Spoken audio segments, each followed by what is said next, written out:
Varalakshmi Sarath Kumar engagement recent గానే జరిగింది. ఈ ఏడాది పెళ్లి కూడా అవుతుందని క్లారిటీ కూడా ఇచ్చేసింది అమ్మడు. అయితే ఈ సందర్భంగా భర్త పైన కొన్ని ఇంట్రెస్టింగ్ స్టేట్మెంట్స్ ఇచ్చిందనమాట. నికోలై సైన్మాల విషయంలో చాలా సెలెక్టివ్ గా ఉంటాడట. అయితే మరీ ముఖ్యంగా నా సైన్మాల విషయం అయితే బాగుంటే బాగుందని, నచ్చకపోతే నచ్చలేదని ఓపెన్ గా చెప్తాడంట.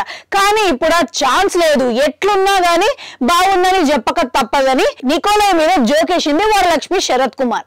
అయితే కాబోయే భార్యను కాబట్టి సైన్మా మంచిగున్నా మంచిగా లేకపోయినా గానీ మంచిగుందనే చెప్పక తప్పని పరిస్థితిలో నికోలై ఉన్నాడని ఈమె నవ్వేసిందనమాట. ఇక అది అట్లుంటే రీసెంట్ గా ఈమె శబరి ప్రమోషన్ లో భాగంగా మీడియా ముందు శబరి స్టోరీ మొత్తం బయట పెట్టేసింది అనమాట.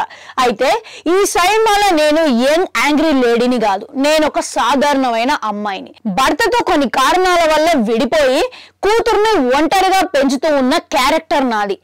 సెటిల్డ్ గా పర్ఫార్మెన్స్ చేసే అవకాశం నాకు దొరికింది. అలాగే దీంట్లో లౌడ్ మూమెంట్స్ అనేవి ఏమీ ఉండవు. అయితే కూతుర్ని కాపాడుకునేటప్పుడు ఒక తల్లికి వచ్చే కోపం వేరు, సాధారణంగా వచ్చే కోపం వేరు అని యాంగర్ ని ఒక డిఫరెంట్ యాంగర్ ని చూపించడానికి నాకు అవకాశం వచ్చింది అని చెప్తుంది. మదర్ అండ్ డాటర్ సెంటిమెంట్ ఈ సైన్మాలో హైలైట్ అవుతుందట. ఇక అలాగే కూతుర్ని కాపాడుకోవడానికి ఒక తల్లి ఏం చేస్తున్నది అనేది ఈ కథ అనమాట. ఇక మొత్తం మీద ఈ సైన్మా మే 3 రిలీజ్ కాబోతున్నది. అయితే వరలక్ష్మి శరత్ కుమార్ ఏం చెప్తున్నదంటే సీట్ హెచ్ థ్రిల్ ని మీరు అనుభవించబోతున్నారు అని చెప్పుకుంటూ వచ్చింది. ఇక ఈ సైన్మాతోని కూడా ఇంకొక సూపర్ హిట్ ని ఖాతాలో వేసుకోవాలని కోరుకుందాం.